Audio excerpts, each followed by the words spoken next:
अस्सलामुअलैकुम। आज आपका दोस्त दोबारा हाजिर है। अभी तक हमारी जो वीकली सीरीज चल रही है इसमें हम US, UK, Canada and Norway cover कर चुके हैं और आज हम एक और English speaking country Australia cover करने जा रहे हैं। और आज मुझे ज्वाइन करेंगे मेरे दोस्त मोहम्मद फरहान, जो कि ऑस्ट्रेलियन यानी पाकिस्तानी नेशनलिटी के साथ साथ ऑस्ट्रेलियन नेशनलिटी भी रखते हैं। तो आज वो अपना एक्सपीरियंस शेयर करने वाले हैं हमारे साथ में मैं ये बताना चलूँ कि हमें इस सेशन के लिए स्पॉन्सर किया है ग्रीन हाउस कैफे, जो कि मेरे दोस्त शहरियार का है। और वहाँ पे आपको मिल रहा है 25% डिस्काउंट। आपने GH25 कोड यूज करना है, वहाँ जब भी विजिट करें GH25 कोड यूज करें और ये डिस्काउंट हासिल करें।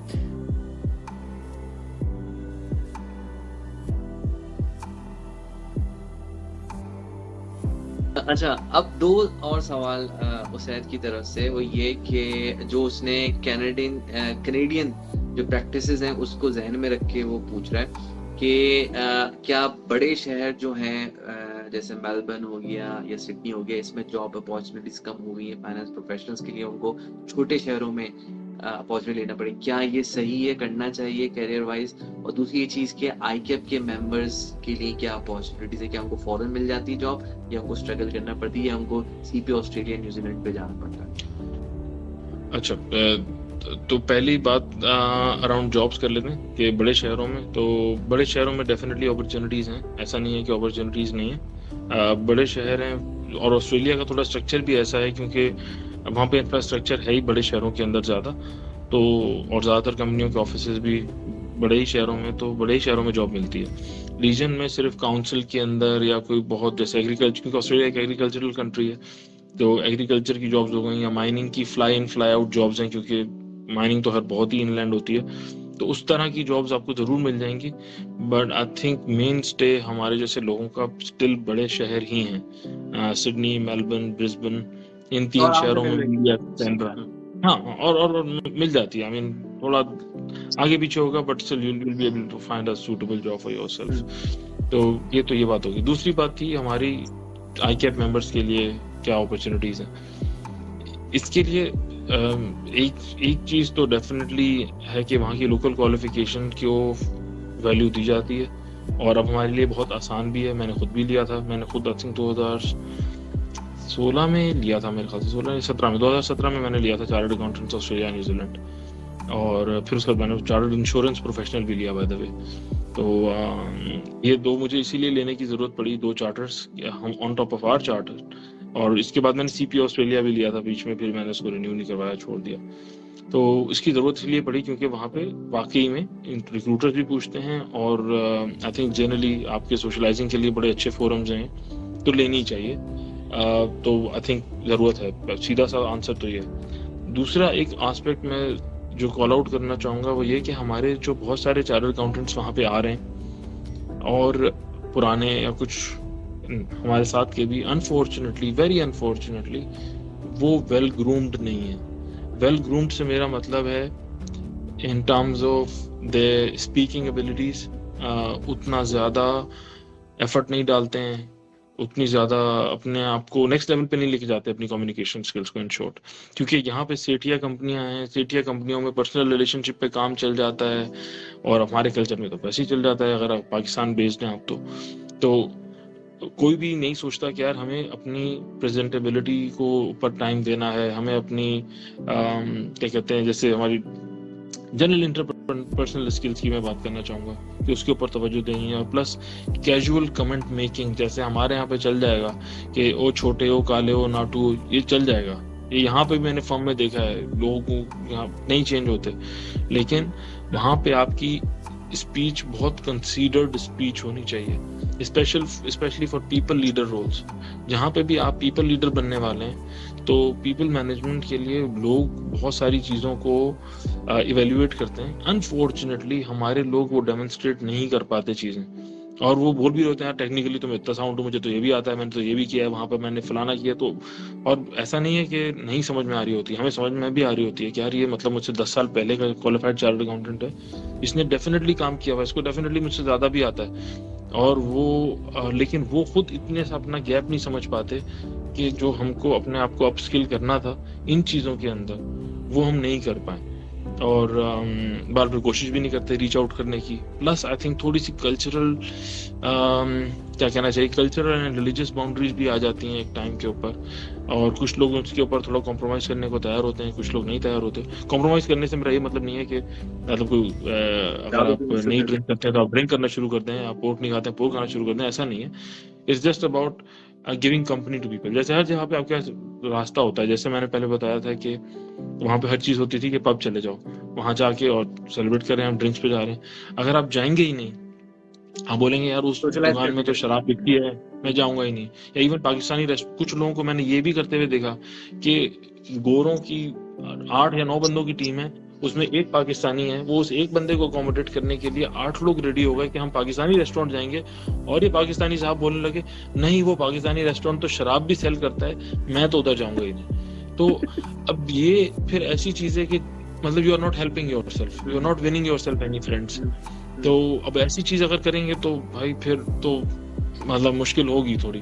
तो थोड़ा सा ओपन माइंड होके जाना पड़ेगा इन चीजों के अंदर। और भी एक दो चीज टॉपिक्स हैं, आई डोंट नो कितने रेलेवेंट है डिस्कशन करने के लिए, लेकिन आई थिंक एलजीबीटी वगैरह से रिलेटेड भी कुछ एक दो चीजें हैं जो जरा आपको समझना पड़ता है, चीजें थोड़ा सा समझना पड़ता है। सही। अच्छा, इसी मसले को देखते हुए पाकिस्तान एम्बेसी में मैं एक सेशन कर रहा हूँ। एक हमारे फेलो चार्ट अकाउंटेंट होते हैं, सीनियर चार्ट अकाउंटेंट है अरशद, उनके साथ मिलकर पर्सनल ब्रांडिंग पर पाकिस्तान एम्बेसी में 25 को है। तो मैं आपको भी इनवाइट करूंगा, आप भी आएँ, अपने दोस्तों को भी लेकर आएँ। तो पर्सनल ब्रांडिंग पर ही है कि पर्सनल ब्रांडिंग पे आप कैसे कर सकते हैं, उसमें लिंक्डइन को कैसे यूज कर सकते हैं। इंटरव्यू में खासतौर पे काफी चार्ट अकाउंटेंट सऊदी अरब आए हुए हैं जॉब ढूंढने के हवाले से, आजाद इकामा लेकर आए हुए, आराम 10-15 हज़ार में मिल रहा है, और लोग आए हुए चार्ट अकाउंट्स के अलावा और भी लोग आए हुए, लेकिन वो सही तरह एक तो उन्होंने मार्केट स्टडी नहीं की, और एक बड़ा अजीब माइंडसेट मैंने देखा जो कि जब मैं आया था, यानी आप आए होंगे 10-12 साल पहले, जब रेलेवेंट भी था। अभी जो लोग आ रहे हैं उस माइंडसेट से आ रहे हैं कि वो किसी डेवलप्ड इकोनॉमी या प्रैक्टिसेस से आ रहे हैं, और सऊदी अरब जो है वो उनको नहीं पता, I am here to tell you what to do. ठीक है, ये 10-12 साल पहले, हाँ जब मैं आया था बिल्कुल ऐसे ही था, लेकिन अब कुछ चीजें एडवांस हो चुकी हैं। कुछ आईएफआरएस की अडॉप्शन काफी इम्प्रूव हो चुकी है, प्रैक्टिसेस, कॉर्पोरेट कल्चर थोड़ा इम्प्रूव हो चुका है।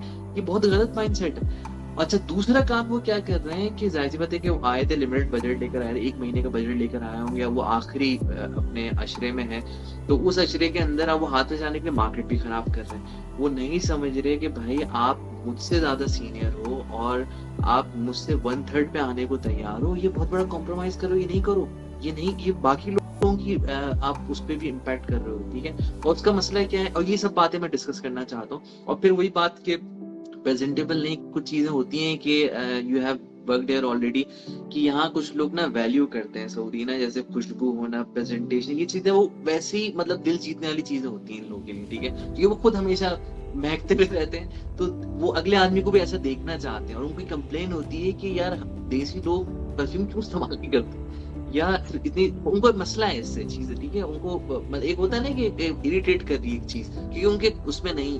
तो ये अडॉप्शन वाली वजह से तुमने एलजीबीटी इस तरह की चीजें हैं, हमें पता है कि भाई यूके के अंदर भी ये सब चीजें हैं, तो अब वो हमें कोई मिडिल ग्राउंड देखना है। ठीक है, हाँ ये मेरी बाउंड्री है, इसको मैं बस चाहूंगा कि आप इसको क्रॉस ना करें, मैं भी आपकी बाउंड्री क्रॉस ना करूंगा, मतलब एक म्यूचुअल रिस्पेक्ट का रिलेशनशिप हो। तो वो चीज यहाँ पे जो आ रहे हैं वो एक दो अजीब माइंडसेट से आ रहे हैं, इंटरव्यू में अजीब गरीब बातें कर रहे होते हैं कि अगले आदमी जो इंटरव्यूअर अगर कोई लोकल बैठा हुआ है वो बोलेगा यार कि मुझे क्या समझता है आदमी। ठीक है, क्योंकि अब वो जनरेशन नहीं है कि जिनको आप आके बताएं कि आपने क्या करना है। ठीक है, ये वो जनरेशन जो लोकल्स की मैं बात कर रहा हूँ, वो जनरेशन है जो कि फॉरेन ग्रेजुएट्स आए हुए हैं, और उन्होंने मिस कितना जबरदस्त प्रोग्राम इनका चल रहा है, पूरी दुनिया घुमा रहे हैं, जो एक्सपोजर लोगों को मिल रहा है वो डिफरेंट है। ठीक है, और मुझे वही लगता है कि I think you will notice as well down the line 10 साल के बाद बहुत डायनामिक्स चेंज हो जाएंगे इस मुल्क की। ट्रू, नहीं मैं बिल्कुल अग्री करता हूँ। और आई थिंक अगर मैं अपने उससे एक्सपीरियंस से अगर बात करूँ तो 2010 दिसंबर में जब मैं आया था यहाँ पे, तो पाकिस्तान में उस टाइम पे ICFR एक नई चीज़ आई थी, और वो इम्प्लीमेंट करा के कुछ जो है ना चीज़ें वहाँ पे असाइनमेंट थे 1-2 पे काम किया था मैंने, और मैंने यहाँ पे आके उसको बहुत सेल किया था कि जो है ना मैंने ICFR पे काम किया हुआ। और इनफैक्ट मैंने पाकिस्तान की उस ज़माने में चीज़ें बहुत आराम से इधर उधर भी हो जाती थी, मतलब लेकर आ गया अब अपने साथ एक नॉलेज बैंक, और जो है ना वो लेकर भी आया था मैं अपने साथ नॉलेज बैंक, और उसको यूज़ करके मैंने यहाँ पे बाकी यूज़ भी किया। और उस टाइम के ऊपर क्लाइंट्स के ऊपर मुझे नज़र आता था कि बहुत सारे सऊदी जो पुराने बैठे हुए थे वो इतने ज़्यादा क्या कहना चाहिए एक्सपीरियंस नहीं थे, वेल वर्स्ड नहीं थे, और ये ज़रूर था कि सबके बच्चे वगैरह बाहर पढ़ने गए हुए थे, और एक बड़ा अलग डिस्टिंक्शन नज़र आती थी उन लोगों में जो कि कभी सऊदीया से बाहर नहीं गए, और एक वो जो बाहर से पढ़ के आ गए, क्योंकि किंग अब्दुल्ला ने यहाँ पे बड़ा अच्छा इंसेंटिव डाला था 2005-6 में कि जो उन्होंने बच्चे बाहर भेजना शुरू किए थे। अब आई थिंक थोड़ा सा चेंज किया, बट स्टिल मैं देख रहा हूँ कि यहाँ पे आजकल जिन लोगों के साथ मैं इंटरेक्ट कर रहा हूँ वो लोग वहाँ पे पढ़ के आए हैं, और एवरेज जो आपको सऊदी मिल रहा है they are as good as Pakistani, as good as anywhere else, right. हाँ, थोड़ी बहुत ऑब्वियसली हर जगह पे ऐसी चीजें होती हैं। लेट सीटिंग भी कर रहा है, लेट सीटिंग कर रहा है, खवातीन लेट सीटिंग कर रही हैं, यानी इवन थर्सडे नाइट को आप जा रहे हैं, इवन सैटरडे को कभी आप ऑफिस चले गए, आपको वहाँ पे औरतें मिलेंगी। यानी कभी मैं रात को, अभी पिछले एक दो हफ्ते में थोड़ा सा बिजी चल रहा था, तो रात को मैं 10 साढ़े 10 बजे भी उठ के गया हूँ ऑफिस से, और मुझे वहाँ पे सऊदी खवातीन बैठी हुई काम करती हुई नजर आई। तो इट्स गिवन के कुछ आदमी भी थे वहाँ पे। तो ये एक ऐसी चीज है जो बिल्कुल अनइमेजिनेबल थी आज से 10-12 साल पहले। और बाकी ये वाली चीज जो है ना, थोड़ा सा समझने में टाइम लगता है कि जब हम पाकिस्तान से आते हैं हमें लगता है जैसे हम पता नहीं कौन सी इकोनॉमी से आ रहे हैं, हालांकि हमारा किसी भी इंडेक्स पे हमारा जो है ना नाम है नहीं कहीं पे भी, ना हमारी स्टॉक एक्सचेंज बड़ी स्टॉक एक्सचेंज में आती है। हमें लगता था कि यार हमारे जो रेगुलेशन है ना, ये स्टॉक एक्सचेंज वाले ये हैं रेगुलेशन, बाकी तो तो एससीसीपी ऐसा हमें वो लगता था कि यार ये है कॉम्पिटेंस का सर चश्मा, ये नूर का हाला है जहाँ से हर जगह रोशनी पहुंच रही है लेकिन बाहर आके बड़ा डिफरेंट टेस्ट मिलता है। और स्पेशली आई थिंक जब ना आप आगे जाते हैं और लोग अब आपकी करेंसी का रेट पूछते हैं आपसे, आपके बाकी इंडस्ट्रीज के हालात पूछते हैं, तो आपको फिर अंदाजा होता है कि हम कितना पीछे चले गए। लेकिन हमारे लोगों को खुद ही नहीं अंदाजा कि हम कितना पीछे चले गए, पर अब शायद अंदाजा हो रहा है, क्योंकि जिस तरह अभी तो बोला कि बहुत सारे लोग आ रहे हैं वहां से, और मैं देख रहा हूँ अच्छी सीनियर पोजीशन पे काम करने वाले लोग आ रहे हैं, तो डेफिनेटली पता चल रहा है, और वो प्रेशर हमको फील कर रहा है, वो लोग भी कर ही रहे हैं और हम भी कर रहे हैं जो यहाँ पे पहले निकले हुए, क्योंकि ऑब्वियसली मार्केट में स्किल फ्लड हुई है, तो इट्स हार्ड टू पेनिट्रेट।